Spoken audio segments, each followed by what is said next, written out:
అందరికీ ప్రభు పేరిట వందనాలండి. మరి ఆదివారం రోజున మనం కలుసుకునే అవకాశం దయచేసినందుకు ప్రభుకి వందనాలు. మరి ఇక్కడ కూడొచ్చిన ప్రతి ఒక్క బిడ్డకి వందనాలు. ఆన్‌లైన్‌లో చూస్తున్న ప్రతి ఒక్క బిడ్డకి వందనాలండి. మరి మనము ప్రతి ఆదివారంలాగా చిన్న ప్రార్థన చేసుకొని, పాట పాడుకొని వాక్యదానం చేసుకుందాము. తర్వాత ముగించుకుందామండి. ప్రార్థన. పరలోకమందున్న మా తండ్రి, నీ ఘనమైన నామాన్ని లెక్కలేని వందనాలు, స్తుతులు, స్తోత్రాలైనా ఇది ఆదివారం రోజున నాయన కలుసుకునే అవకాశం దయచేసినందుకు మీకు వందనాలు తండ్రి. నేను ఈ విధంగా మీ సన్నిధిలో సమయం గడుపుట నాయన తండ్రి ప్రభా, ఎంతో మేలు తండ్రి, ఎంతో మంచిది నాయన. మాకు సాతానికి లొంగకుండా నేను మమ్మల్ని ఈ విధంగా నడిపిస్తున్నాను, మీకు వందనాలు తండ్రి. ఎటువంటి సాతాన ఆలోచన, దుష్టుల ఆలోచనలు నాయన తండ్రి మరి మా చుట్టూ ఉన్న యేసునామములో లైఫ్ ప్రార్థన చేస్తూ లాస్ట్ వీక్ అంతట్లో తోడున్న మీకే వందనాలు తెలుపుకుంటూ మరి ఆది నుంచి అంతవరకు మీరే మరి ముందుండి నడిపిమని ఆయన మీకే మహిమ ఘనత చెల్లించుకుంటూ నాతో మీరు మాట్లాడి నన్ను బలపరిచి వింటున్న ప్రతి ఒక్క బిడ్డని బలపరచమని కోరుకుంటూ చిన్ని ప్రార్థన నజరేయుడైన యేసునామమున నడిపెట్టుకున్నాం తండ్రి, ఆమేన్. చిన్న పాట పాడుకుందామండి. హల్లెలూయా హల్లెలూయా. మరి వాక్యదానం చేసుకుందామండి. వాక్యదానం మరి లూకా సువార్త 8వ అధ్యాయంలో 16 వచనం నుంచి చూసుకుందామండి. లూకా 8:16 నుంచి, ఎవడును దీపము ముట్టించి పాత్రతో కప్పివేయడు, మంచము క్రింద పెట్టడు గాని లోపలికి వచ్చువారికి వెలుగు అగపడవలనని దీపస్తంభం మీద దానిని పెట్టును. తేటపరచబడని రహస్యమేదియు లేదు, తెలియజేయబడకయు బయలుపడకయు నుండు మరుగైనదేదియు లేదు.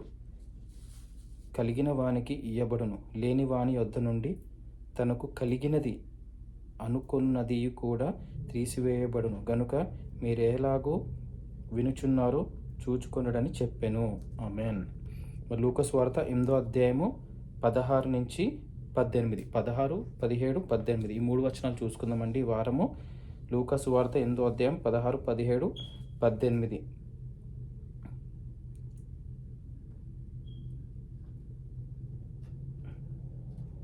మరి ఈరోజు టాపిక్ వచ్చేసి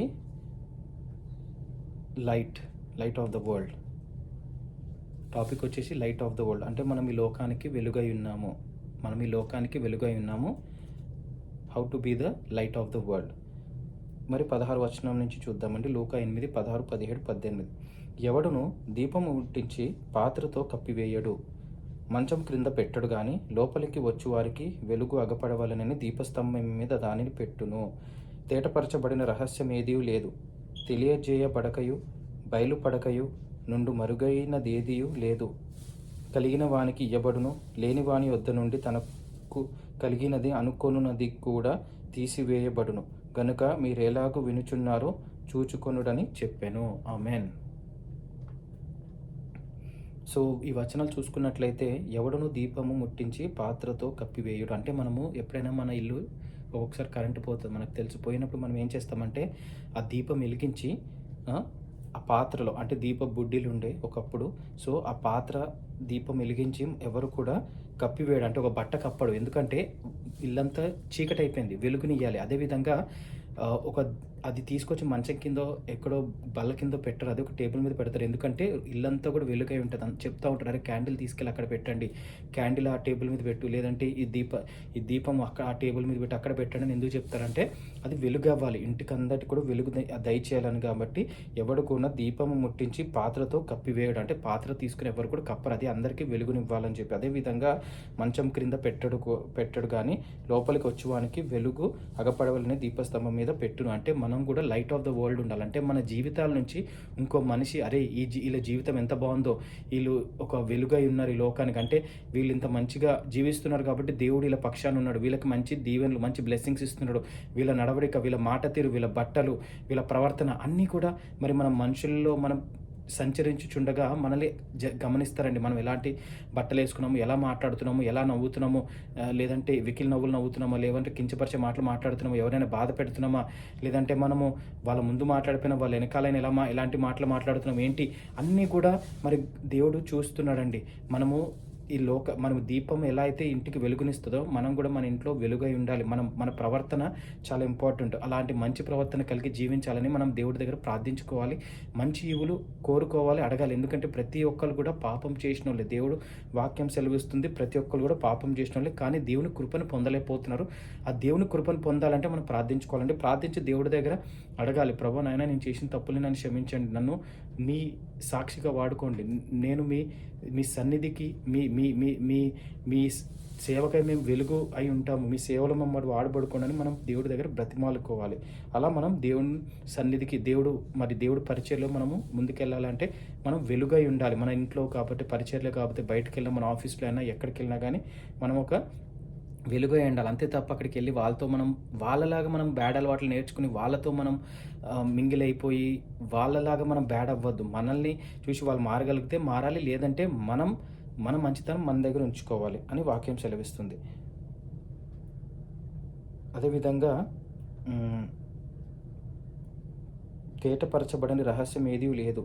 తెలియజేయబడకయు బయలుపడకయు నుండు మరుగైనదేదియూ లేదు. అంటే ఏది కూడా secrets of Kingdom, secrets of haven ఏది కూడా దాచిపడింది లేదు. అంతే కూడా దేవుడు బయలుపరుస్తున్నాడు. మీరు ఇలా ఉండండి, మీరు ఇలా మాట్లాడండి, ఇలాంటి బట్టలేసుకోండి, ఇలా ప్రవర్తించండి, ఇలా వాక్యం చదువుకోండి, లేదంటే ప్రార్థన చేసుకోండి అని దేవుడు అన్నీ కూడా సీక్రెట్స్ ఏం చెప్పలేదు. దేవుడు అన్నీ కూడా ఆజ్ఞలు ఇచ్చాడు. మన 10 ఆజ్ఞలు చూసుకున్నట్లయితే 10 ఆజ్ఞలు కూడా మీరు ఈ ఆజ్ఞల్ని గైకొని దాన్ని అనుసరించి దాన్ని ఒబే చేసి దానికి అనుకూలంగా జీవిస్తే పరలోకం మీది అవుతుందని చెప్పి దేవుడు ఎలా అయితే వాక్యం సెలవిస్తుందో మనము ఏది సీక్రెట్స్ లేవు అన్నీ కూడా దేవుడు బయలుపరచడం చెప్తున్నాడు.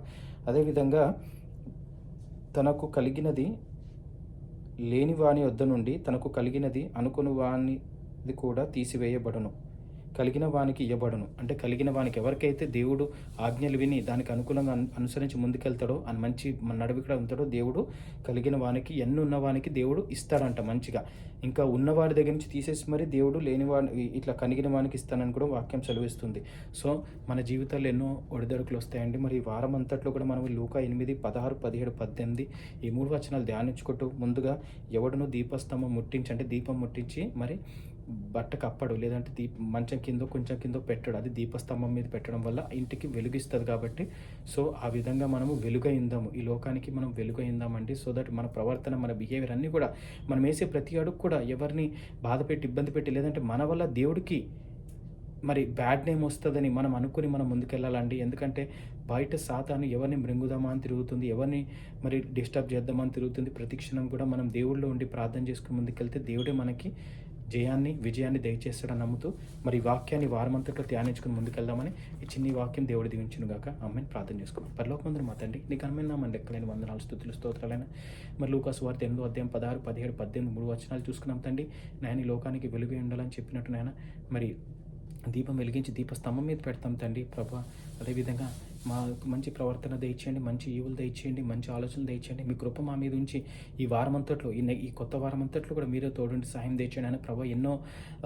ఎన్నో కార్యాలు మీరు మా గురించి ఉంచారు తండ్రి. నాయన సాతాను కూడా ఆ విధంగానే డిస్టర్బ్ చేద్దామన్నాడు నాయన. ఎక్కడ కూడా మేము సాతాను లొంగకుండా ప్రతి రోజు కూడా వేసే ప్రతి అడుగులో కూడా మీకు మహిమకరంగా ముందుకెళ్ళే కృపణించ కోరుకుంటూ మరి ఇక్కడ వచ్చిన ప్రతి ఒక్క బిడ్డ పట్ల మీకు వందనాలు, ఆన్లైన్ చూస్తున్న ప్రతి ఒక్క బిడ్డ పట్ల మీకే వందనాలు స్తుతులు స్తోత్రాలు చెల్లించుకుంటూ నాయన వారం అంతట్లో మీరే మాకు తోడుండి నడిపించే ధైర్యాన్ని జ్ఞానాన్ని దయచేయమని కోరుకుంటూ మరి ఈ చిన్ని ప్రార్థన నజరేయుడు నేనేస్తున్నామని అడిగి పెట్టుకున్నాం తండ్రి. ఆమేన్.